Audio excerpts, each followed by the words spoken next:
Oi gente, bem-vindo a outro vídeo nesse canal. Eu continuo fazendo um versículo em uma semana até sexta-feira, né? São 5 dias, não é uma semana certa. Mas é onde eu pego um versículo e a gente fala sobre esse versículo todos os dias por uma semana. Sem estudos bíblicos, sem nada, eu só pego o versículo e vamos ver o que Deus fala com nós. Às vezes é muito bom estudar a Bíblia, eu tô fazendo isso. É muito bom nós entender o que a Bíblia diz, né, com estudos mais profundos, mas o que acaba acontecendo muitas vezes é que nós, ao ler outros livros, ou estudiosos, teólogos, nós acabamos botando tanta atenção no que eles estão falando que a gente perde a beleza da palavra. Nós botamos mais atenção e importância ao que estão falando os outros. E a gente acaba de ler a Bíblia, né? A gente termina não lendo a Bíblia. Então vamos ver o que Deus fala conosco. Capítulo 6, versículo 9 de Salmos, então. O Senhor já ouviu a minha súplica. O Senhor aceitará a minha oração. Esse versículo é tão certo. Tem uma certeza atrás dessas palavras muito linda. Me lembra da história de Sadraque, Meseco e Abednego. Assim se diz em português? Eles eram 3 jovens que, juntamente com Daniel, eles foram pegos cautivos de Jerusalém e foram levados para a Babilônia. Nesse momento, a gente pensa que Daniel estava viajando em negócios porque ele trabalhava com o governo. Mas o rei da Babilônia, ele teve a linda ideia de fazer uma estátua e que todos se dobrassem ante essa estátua. Se dobrassem a ele, né? Porque antigamente se pensava que os reis, eles se achavam deuses, entendeu? E por isso toda a história do filho primogênito morrer lá em Egito e tudo mais. Bem, vamos voltar para a história. Eles se achavam deuses, então ele fez uma estátua que todos se dobrassem. E certamente havia outros judeus ali. A terra da Babilônia não era tão ruim de viver. Eles viviam bem, os judeus ali, dado as circunstâncias, né? Não é que eles viviam todo acorrentado nem nada, eles tinham seu lugar. Então, certamente tinha judeus ali no meio deles. E ao tocar a trombeta, eles tinham que se dobrar diante dessa estátua, senão eles iam ter sido postos numa fornalha bem ardente. Ao tocar a trombeta, todos se dobraram, com exceção desses 3 jovens. Todos. Se pensa que eles tinham mais ou menos 17 anos quando foram pegos cautivos. Eu não sei bem a idade que eles tinham quando estavam ali, mas ele diz a palavra que eles eram jovens. Mas mais lindo é que quando o rei começou a alertar eles, ei, vocês vão entrar na fornalha se não se dobrarem, e deram uma outra chance. E eles ainda assim não se dobraram. Eles disseram algo ao sentido de Deus vai aparecer.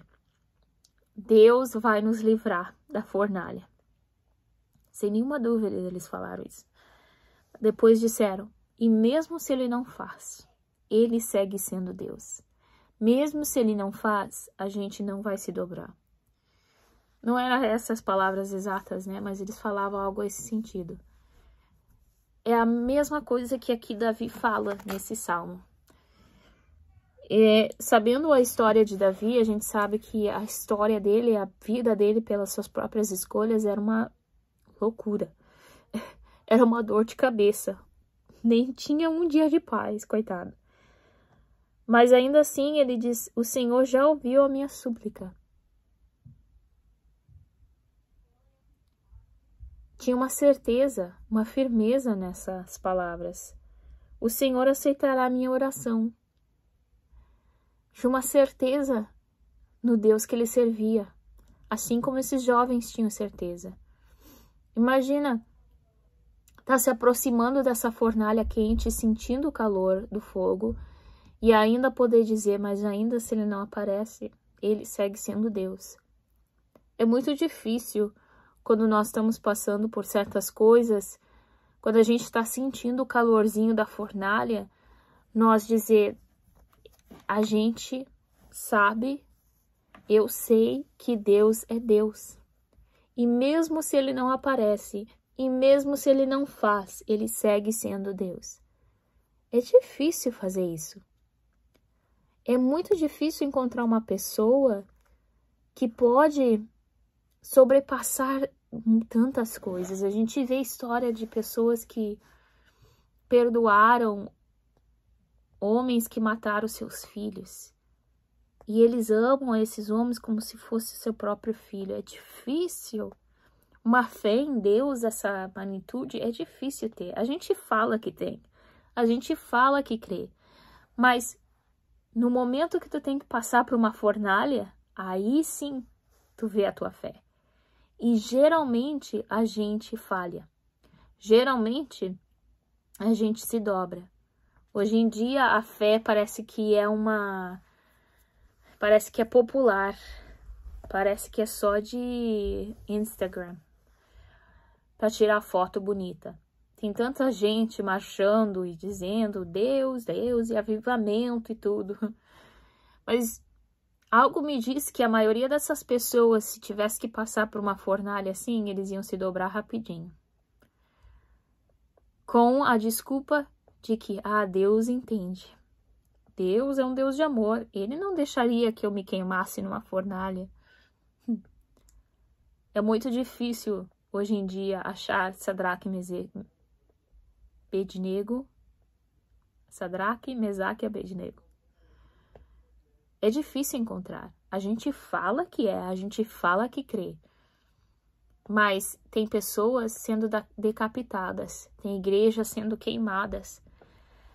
Tem pessoas que têm que ver os seus filhos morrer na frente deles. E ainda assim eles seguem crendo em Deus, assim como essa fé de Davi e desses jovens. Eu admiro isso, porque a maioria de nós eu acho que se dobraria. Esse tipo de fé só vem através de experiências com Deus, vem através de lutas. Quando nós estamos passando por lutas e nós cremos no caráter de Deus acima de nossos sentimentos e do que estamos vendo, aí aumenta a nossa fé. Para a próxima vez, quando passamos pela mesma luta, algo similar, nós nos lembramos que o mesmo Deus que nós servimos naquele tempo, que nos salvou, que nos ajudou, é o mesmo Deus que nós estamos servindo hoje. E assim, com cada luta, nós podemos botar as nossas emoções, botar todo o nosso ser na confiança no caráter de Deus, não nas nossas circunstâncias. Tem muita gente que, quando nós estamos passando por problema, vai dizer, é aí teu Deus. E é tão difícil, nós temos que dizer, quando estamos passando por um problema, ainda ter que dizer que Deus é bom e é fiel. Mas, se Deus é bom e é fiel, mas por que Ele não está aparecendo? É muito difícil fazer isso. É uma fé tremenda que nós temos que ter. Mas eu quero animar a todos nós, que eu mesma, que continuemos crendo no caráter de Deus. Deus disse que não nos desampararia. Ele disse que não nos deixaria. Diz a palavra dele que na presença dele até a tristeza pula de alegria. Que ele seca as nossas lágrimas. Ele mandou o seu Filho unigênito por morrer por nos salvar. Imagina se ele não pode fazer o que tu está pedindo. Imagina se ele não pode te salvar agora. Ele disse que nos ama. Ele disse que é forte, fiel e verdadeiro. Esse é o caráter de Deus. Então, acima das nossas emoções, acima dos nossos problemas, do que as pessoas estão dizendo, nós temos que acreditar no caráter de Deus. Não importa o que está acontecendo. Porque as nossas emoções falham. As pessoas tentam botar dúvidas. O inimigo põe dúvidas. Mas em vez de ficar olhando para o nosso lado e dizer, cadê Deus? Onde que tu tá? Vamos crer no caráter de Deus. Que Deus sim vai aparecer. Que Deus vai salvar e vai curar. E mesmo que não faça, Ele segue sendo Deus. Vamos falar como Davi. O Senhor já ouviu a minha súplica, sem dúvida. O Senhor aceitará a minha oração, sem dúvida. Quando orarmos, quando suplicarmos, vamos crer no caráter de Deus. Que se Ele disse que vai aparecer, Ele vai aparecer. Se Ele te disse que vai curar, Ele vai curar. Deus abençoe vocês. Tchau.